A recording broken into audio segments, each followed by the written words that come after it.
Naisip ni Drake na pabor sa kanya ang kaguluhang ginawa ng Straw Hat. Napansin ni Queen na ang mga preso sa Udon Camp ang mga kasapi ng pag-aaklas kaya nagtataka siya kung bakit nagsinungaling si Babanuki. Dumating si King na sinabing wala talagang utak si Queen. Sinusubukan ni Drake na gawing kakampi si Hawkins sa pagtatraidor kay Kaido dahil na-set up lang naman sila dahil kay Apo. Subalit hindi siya pinapansin dahil busy ang magician sa panghuhula ng survival rate ng isang tao. Tumawag si King sa mga Toby Rappo at sinabing kanselado na muna ang utos ni Kaido na hulihin si Yamato dahil kailangang matalo nila agad ang mga kalaban. Nagtungo si Hushu sa silid upang yayain si Drake na patayin si Queen upang magkaroon sila ng tsansa na maging all-star. Kunwari pa si Drake pero gusto niya naman ang nangyayari. Samantala ang mga kasapi ng Ninja Force ni Fukarokujo ay tinatalo ang maraming mga samurai. Tapos nababahala pa sila kay 5 na isa sa numbers. Sabay-sabay nilang inatake ang mga paa nito. Ngunit nanganib sila sa malaking pamalo, mabuti ay nailigtas sila ni Zoro. At ang naputol na sandata ay pinigilan naman ni Jinbei. Agad na nagtungo ang dalawa kay Queen. Saka tinutukan nila ang all-star ng mga sandata. Pati si Hawkins ay kasabwat ng dalawa kaya natakot si Queen. Pero si Drake ang binaril ni Husho dahil magkakasabwat pala ang tatlo. Giit ni Hawkins na 1% lang ang chance nitong mabuhay. Itinago ni Husho ang baril at sinabing may nakakita daw kay Drake nang pinatakas nito si Law sa kulungan.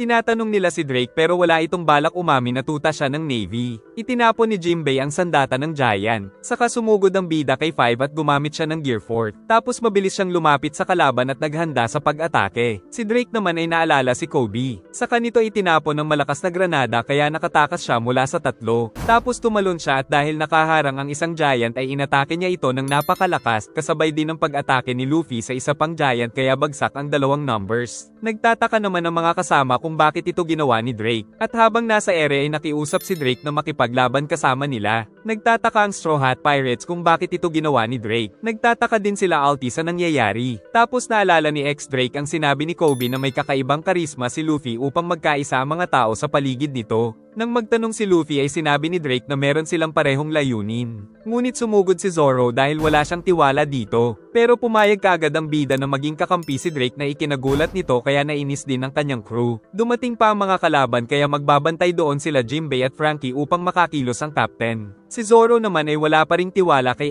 Drake. Kasama ni Luffy si Sanji na nasa sabik makita si Okiko. Tapos tinulungan din sila ng isa pang samurai. Nais nang lumaban ni Page pero nagpabibi na naman ang ate niya. Ngunit nang pinagtangkaan sila ng mga samurai ay nagtransform ang dalawa at nagsimulang inatake ang mga ito. Naalala ni Sanji na si Page 1 ang nakalaban niya sa Flower Capital. Pero nagustuhan naman niya ang ate nito. Sumugod si Page sa kanila ngunit dahil sa atake ni Usopp ay umusok ang bunganga nito. Nagtatago si Usopp sa likod ni Nami. Nagagalit si Page ngunit sinabi ni Usopp na si Nami ang umatake sa kanya. Kaya naman tumakbo ang dalawa dahil wala silang laban. Ngunit hinabol sila ng magkapatid. Dumating na naman si Apo na gumagamit ng tunog kaya tinakpan nila Luffy ang mga tenga. Kumalat ang atake ni Apo sa paligid. Saka naiinis ito dahil natalo daw ang numbers. Pero naisip niyang lasing kasi ang mga Giant. Tinawag niya ang isa pang Giant na si Hakucho. Kaya tumakbo muna sila Luffy mula sa atake nito pero hindi sila nito tinigilan. Binuhat pa nito ang isang Giant tapos nakita nito ang General Franky. Tumakbo naman ang Cyborg upang mapaalis doon si Hakucho at hindi na madamay ang mga kakampi. Giit ni Drake na pabor sa kanya kung mananalo sila kay Kaido.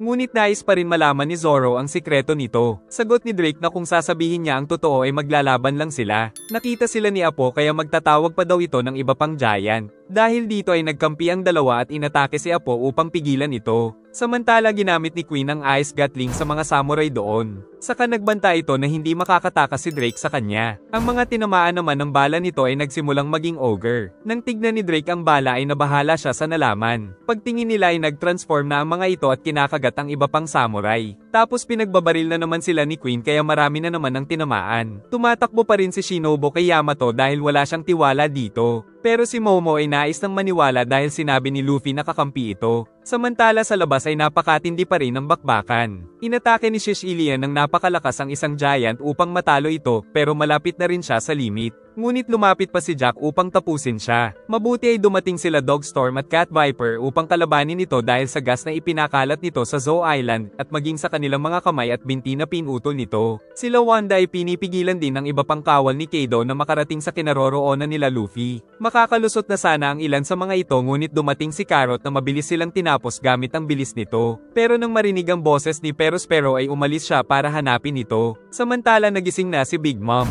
At nandun din si Perospero na nais siyang kausapin. Nagpakita din si Marco kaya nagtataka si Linlin. At sinabi ng dalawa na nagkasundo silang talunin si Kaido. Pero nagalit si Big Mom sa kanyang anak. Giit ni Perospero na isang traidor si Kaido. Pero sinabi ng ina na gagamitin lang nila ito. Sumugod ang dalawang hari ng mga mink at pinagtulungan nila si Jack hanggang sa mapinsala ang mata at maputol ang sungay nito. Ngunit ipinagtanggol na ito ni Kaido. Alam daw ng Emperor na hindi mahina si Jack, sadyang malakas lang talaga ang dalawa. Subalit sila na lang ang natitira sa mga mink dahil natalo na ang mga alagad na mink. Patuloy naman ang pag-awit ni Black Maria na parang walang nangyayari sa labas. Samantala wala namang nagawa si Perospero sa desisyon ng kanyang ina. Dahil dito ay magkaiba na sila ng layunin ni Marco. Kaya naman matapang niyang sinugod si Big Mom gamit ang Devil Fruit powers nito. Nakita ni Carrot na nandoon nga ang dahilan kaya namatay si Pedro. Kaya sumugod siya at nakita ang liwanag ng buwan. Patuloy sa pagtakbo sila Luffy pero napakarami pa rin ng mga kalaban na pumipigil sa kanila kaya pinagsusuntok ang mga ito. Si Kaido ay umatake ng napakalakas na blast breath, si Kinemon matapang na sumugod at hiniwa ang malaking apoy saka nasugatan niya din si Kaido. Saka nagbanta ang mga ito na hindi sila tatakbo kahit kinakatakutan pa ng mundo ang Emperor. Meron na naman nag-aabang kila Luffy kaya tumalon sila at sinipa ang mga ito. Si Queen ay patuloy ang paggamit ng kanyang Gatling upang gawing halimaw ang mga samurai na kinakalaban naman nila Zoro. Tumatakbo pa rin sila Shinobu nang biglang may sumabog kaya nakapagtago sila. Napansin naman ni Momo na tila totoo talagang nais siyang tulungan ni Yamato.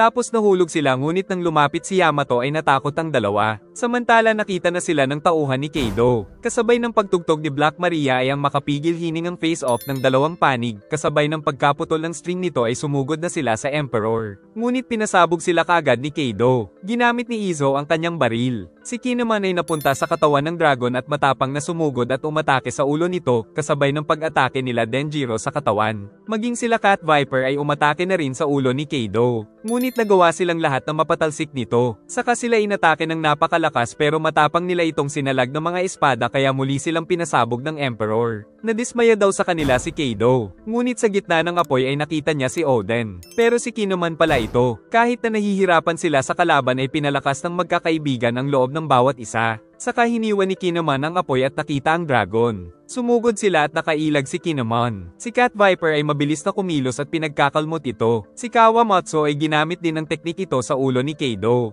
Si Dogstorm naman ay tinusok ang katawan nito. At si Kiko ay nagpaula ng mga atake pero pinigilan ng dragon kaya pinagbabaril ito ni Izo ng may haki. Sila Doji at Denjiro ay umatake na rin na tumama naman sa pisngi nito. Si Kaido naman ang umatake patungo kay Kinemon kaya gumamit si Raizo ng malaking scroll upang mapigilan ang malaking apoy. Tapos ginamit niya ang atake pabalik sa katawan ng dragon na siyang nagpasabog ng malakas sa katawan nito. Akala nila ay tapos na ang laban. Ngunit muling nagising ang Emperor na pinagtawanan pa sila. Dahil dito ay gagamitin ng mga retainer ni Oden ang two-sword style nito. Nagalit si Kaido at inatake sila ng napakaraming mga apoy ngunit hindi sila tumigil sa pagsugod habang sila ay umaatake din kaya napasabog si Kaido. Muli itong umatake ng blast breath ngunit sa pagkakataong ito ay nakipaglaban si Kinemon sa kanyang malakas na atake hanggang sa magawa niyang matalo ang atake ng dragon. Tapos nakita nito si Oden sa liwanag. Saka sabay-sabay na sumugod at umatake ng isang teknik ang mga alagad nito patungo sa katawan ni Kaido na labis na puminsala dito. Dahil sa kagagawa ni Queen ay mas dumami pa ang mga ogre kaya napatakbo na lang ang mga samurai.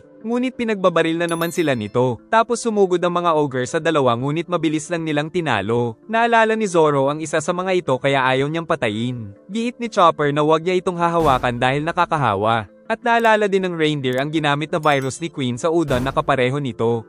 Marami pa rin ang sumusugod kila Luffy kaya si Sanji na ang nakipaglaban dahil kailangang magtipid ng lakas ng captain. Nagalit ang isang headliner kaya sinugod sila ng isang gorilla. Ngunit nakakabit pala ito sa kamay ng headliner. Kagad itong sumugod kay Sanji. Saka pinagmayabang ng gorilla ang kanyang bilis sa pagsuntok. Ngunit sa isang atake ni Jinbei mula sa likod ay bagsak ito. Muling bumangon ang gorilla man na galit na galit. Nais naman lumaban ni Luffy pero pinipigilan siya ni Sanji kaya nag-away pa ang mga ito. Kaya sumugod na si Gorilla Man sa kanila. Pero pinatalsik lang ito ni Jinbei at nagtakbuhan ng mga bata nito. Giit ni Jinbei na tutulungan niya rin si Luffy na makarating sa labas. Tapos mabilis nang sumugod ang bida. Samantala sa Flower Capital ay patuloy ang Fire Festival dahil sa kabila ng takot na nararamdaman ay naniniwala sila na balang araw ay ililigtas ng Kozuki Clan ang isla. Naisip ng mga samurai na napatay na nila si Kaido. Kaya nagpasalamat na si Kinemon pero sinabi ni Doji na kailangan nilang siguruhing patay ito. Ngunit sa pagsugod nila ay muling lumaban ang dragon. At sinabi nitong kanina ay nakita niya si Oden sa anino nila. Kaya naalala niya na kung hindi sana nadaya si Oden ng isang matanda ay siya sana ang natalo sa laban nila. Dagdag pa nitong hindi sapat ang mga lakas nila para mabuksan ang sugat na ginawa ni Oden sa kanya. Saka ito umatake ng panibagong teknik at sa kasamaang palad ay naputol nito ang isang kamay ni Kiko. Habang tumatakbo ay sinusundan sila ng pusa na kinokontrol ni Bao. Kaya nag-report na ito kay King kung nasaan sila Momo. Si King naman ay inanunsyo na ang mga intruder ay ang mga retainer ng Kozuki clan.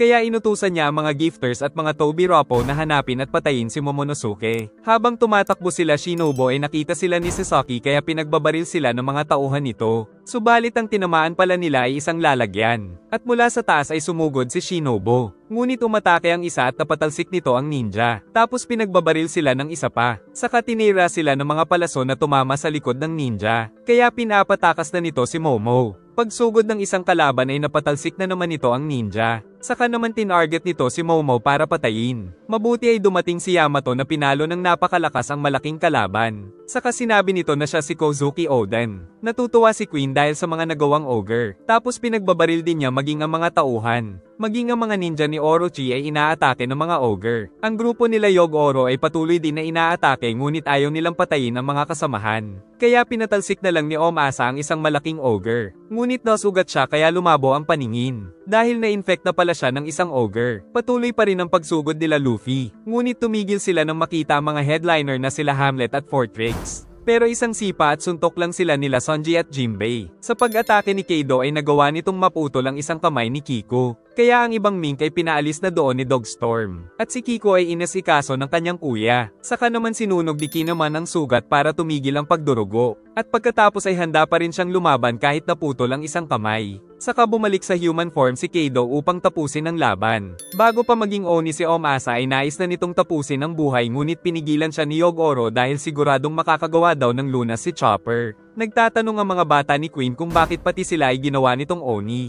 Ngunit nagpatuloy pa rin sa pagbaril si Queen at wala siyang pake kahit sino ang tamaan. Napakarami ng ogre sa ibaba na lumalapit na rin sa mga samurai. Maging si Apo ay sinugod ng mga ito. Si Zoro ay nagawang matalo ang maraming ogre sa isang atake lang. Ngunit nag-evolve ang mga ito at muling bumangon. Hindi na rin alam nila Robin ang gagawin. Nais sanang gumawa ni Chopper ng antidote pero walang pagkakataon. Naisip niyang meron ng ginawang antidote si Queen kaya kailangan nila itong makuha. Giit ni Queen na may isang oras lang ang mga infected bago mamatay ang mga ito. Samantala si Apo ay balak ng tumakas doon ngunit nakasarado ang gate. Tapos binigyan siya ni Queen ng isang likido na sinabi nitong antidote para sa virus na ito. Dahil dito ay naging target siya ng mga samurai. Ito pala ang gusto ni Queen para may mapanood siyang masaya. Samantala si Apo ay kinakabahan na. Kaya nang magsimula ay napatakbo na lang ito dahil lahat ng mga nandoon ay hinahabol siya. Lumapit si Kaido sa Akazaya 9. Sumugod ang dalawang hari ng mga mink at magkasabay din na umatake ang mga ito sa Emperor. Ngunit pareho silang napatalsik sa lakas ni Kaido kaya nawala na ang sulong form nila. Saka ipinakita pa ng Emperor ang kapangyarihan ng kanyang sandata. Nais daw patayin ni Sasaki si Momo upang matapos ang kanilang misyon.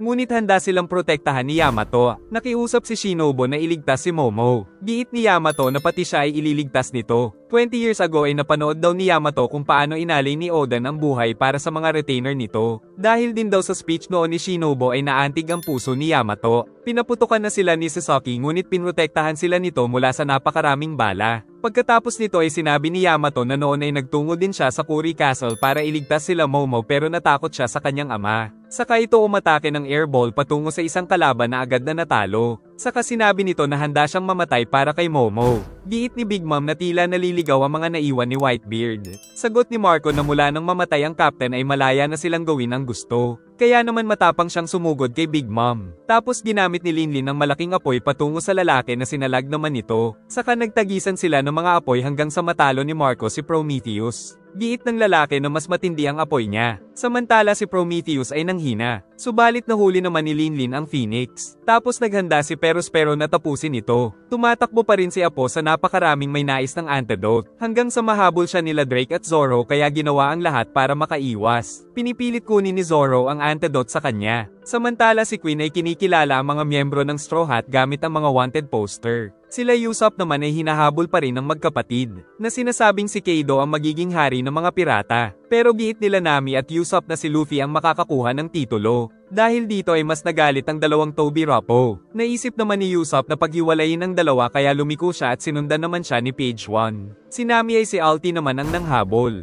Kinagat ng isang Oni si Brook kaya kaagad itong pinalo ni Chopper. Nagsisimula ng magdrama si Brook pero napansin na hindi siya nai-infect dahil isa lang siyang skeleton. Nag-iisip si Chopper ng paraan para kontrahin ang virus. Nang mapansin nila Robin at Brook na infected na rin ang kanyang kamay. Patuloy pa rin na tinutugis ni Alti si Nami hanggang sa mapatalsik siya nito, habang si Usopp ay walang magawa sa sulok. Ngunit ginamit ni Nami ang sandata para mapatalsik din ito. Pero lalong nagalit ang dinosaur kaya sumugod ito at hinedbat si Nami. Kaya naman umatake si Usopp ng mga plant shuriken pero walang kwenta ang mga ito. Dahil dito ay siya naman ang sinugod ni Alti. Ngunit umatake pa rin ng sniper pero wala talagang kwenta ang mga bala niya kaya siya naman ang hinedbat nito. Pinipilit ni Alti na bawiin ni Nami ang sinabi na si Luffy ang magiging King of the Pirates. Nakaatake na naman si Usopp ng isang malaking halaman na kinain ng dinosaur at tila asido ang laway nito. Pero kagad itong niligtas si Page 1. Tapos umatake na naman si Usopp ng bamboo javelin. Ngunit wala na namang kwenta ang atake. Sumugod ulit si Alti at hinidbat si Usopp ng mas malakas. Nagmakaawa na lang si Nami na wag siyang patayin. Kaya pinilit na lang siya ni Alti na sabihing walang kwenta ang kanyang captain. Ngunit sinabi pa rin ni Nami na si Luffy ang magiging King of the Pirates. Kaya papatayin na siya ni Alti. Ngunit dumating sila Otama at Kamochayo na kinagat ang dinosaur. Nahuli ni Big Mom si Marco at naghanda si Perospero na patayin ito. Subalit sa likod ay nais ipaghiganti ni Carrot ang pagkamatay ni Pedro. Dahil dito ay tumingin siya sa bilog na buwan dahil sa pagkapuot pero pinigilan siya ni Wanda dahil kailangan niyang huminahon.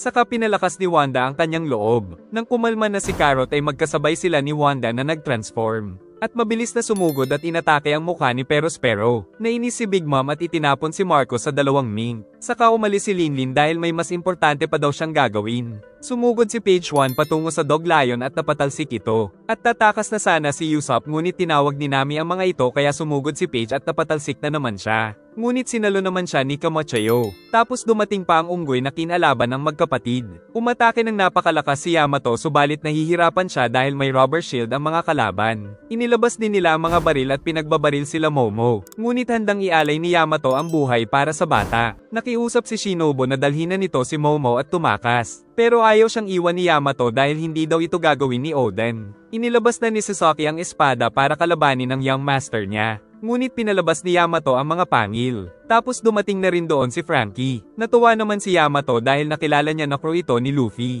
Dumating rin si Hackcha na hinahabol ang robot kaya pinalo niya si Franky ng napakalakas. Ngunit dahil dito ay nabutas ang sahig kaya nakatakas sila Momo. Saka sinabi ni Yamato na ipinagkatiwala sa kanya ni Luffy ang dalawa. Pero bago siya tuluyang makatakas ay umatake muna siya ng long range attack patungo kay Hackcha na nagpabagsak dito. Tapos si Franky naman ang makikipaglaban kay Sasaki. At sa ibaba ay dinala ni Yamato ang dalawa para itago. Si Law naman ay nagtungo sa kinaroroonan ng Poneglyph. Pero ang kailangan niya daw ay ang Redstone. Patuloy ang kaguluhan dahil sa mga ogre na ginawa ni Queen. Sila Zoro at Drake ay hinahabol si Apo para sa antidote. At si Chopper ay na-infect na rin. Subalit ang masama pa ay dumating pa doon si Big Mom. Si Kid ay kinukuha ang lahat ng mga bakal sa paligid upang gamitin itong sandata. Sumugod ang mga bata ni Kaido kaya ginamit ang mga bakal sa kanila. Ngunit dumating ang isang headliner na si Poker. Tumalon ito at ginamit ang kanyang ahas subalit hindi matamaan si Kid kaya nasuntok siya nito. Saka muling tumakbo sila Kid para hanapin si Kaido. Samantala sa labas ay sabay-sabay na naman na sumugod at umatake ang Kozuki retainer sa Emperor. Ngunit gamit ang kidlat ay napatalsik silang lahat nito. Muli namang sumugod si Kinemon pero nakatanggap siya ng direktang atake sa mukha. Naglakad si Kaido patungo sa kanya mabuti ay nagising na ang kanyang mga kasama para siya naman ang protektahan ng mga ito mula kay Kaido. Ngunit dahil sa inis ni Kaido ay pinagpapalo niya ang mga ito hanggang sa mawalan sila ng malay. Kaya bumangon si Kinemon at matapang na sumugod. Samantala si Big Mom ay mabilis na hinahanap si Kaido. At papalabas na si Linlin kasabay ng malakas na pagpalo ni Kaido sa katawan ng samurai. Sa ibaba ay nakita naman ni Zoro ang kamay ni Okiko. Subalit marami pa silang kalaban sa ibaba ng mga Oni. Si Apo ay hinahabol pa rin para sa antidote. Gumawa ng apoy si Brook upang pigilan ang pagkalat ng virus kay Chopper. Kaya may naisip daw na paraan ng reindeer. Nag-alala si Zoro nang makita ang kamay ni Okiko. Samantala si Omasa ay tuluyan ng naging ogre. At ang mga kasamahan nila ay pinagkakagat na rin kaya tuwang-tuwa si Queen. Naglalakad lang si Zoro sa gitna ng napakaraming ogre. Muling sinubukan ni Drake na kunin ang antidote. Samantala si Zoro ay naghanda ng isang bagong teknik, kung saan sa sobrang bilis ay hindi naramdaman ni Apo ang ginawa nito. Ngunit pagtago ng espada ay nahiwa na pala siya at nakuha ang antidote. Kaya agad itong ibinigay kay Chopper at sinabing kailangan niya ng magtungo sa itaas. Sinabi ni Chopper sa mga kasama na kailangan nilang gumamit ng apoy para mapigilan ang pagkalat nito habang siya ay gumagawa ng maraming antidote. Sila Luffy ay patuloy pa rin sa pagtakas para makapunta sa kinaroroonan nila Kaido. Ngunit habang tumatakbo ay narinig ni Sanji na may babaeng nangangailangan ng tulong. Nag-concentrate si Sanji kaya nakumpirma na may nangangailangan ng tulong niya kaya nagpaalam ito sa captain. Dahil dito ay namangha si Jinbei sa lakas ng pakiramdam ng cook. Nakarating kagad ang binata sa kinaroroonan nito kaya galit na galit siya. Kaya mabilis siyang sumugod ngunit may trap pala na spiderweb sa loob.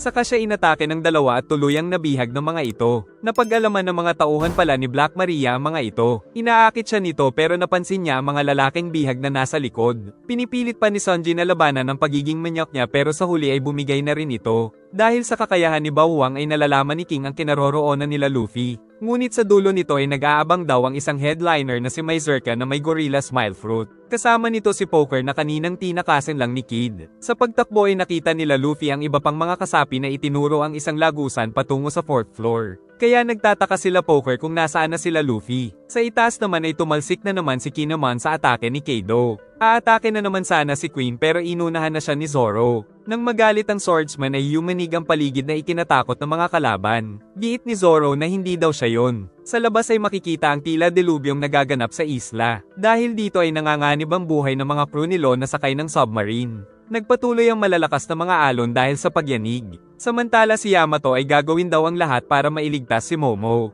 Nang tumigil ang pagyanig ay sinabi nila Robin at Brook na nakita rin nilang nahulog ang braso ni Kiko. Tapos bumangon na naman ang mga ogre. Mabuti ay dumating si Marco para pigilan ang mga ito at nagtanong kung ano ang maitutulong niya. Nalaman naman ni Yamato na wala na doon ang barko ng Beast Pirates. Maging ang dagat doon ay hindi na makita. Dahil ang mga pagyanig pala kanina ay katunayan na ginagamit ngayon ni Kaido ang kapangyarihan para palutangin ang buong Onigashima Island upang ilipat ito sa Flower Capital.